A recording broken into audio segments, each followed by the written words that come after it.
Huwag mong ikukumpara ang iyong sarili sa iba at kakainggitan mo ang iba. Huwag kang ma-pressure. If you'll just concentrate on your own face, not on the face of others, makikita mo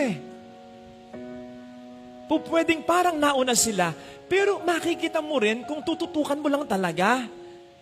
Ito yung sinasabi ko, na yung blessing ng iba, huwag kang magpapanik, huwag kang mag-aalala. Kasi may blessing ka rin, maniwala ka. Hindi nakababawas at lalo tigit, hindi nakakaalis ng blessing mo yung pagkapala na natatanggap ng iba. Makatatanggap ka rin, makikita mo rin.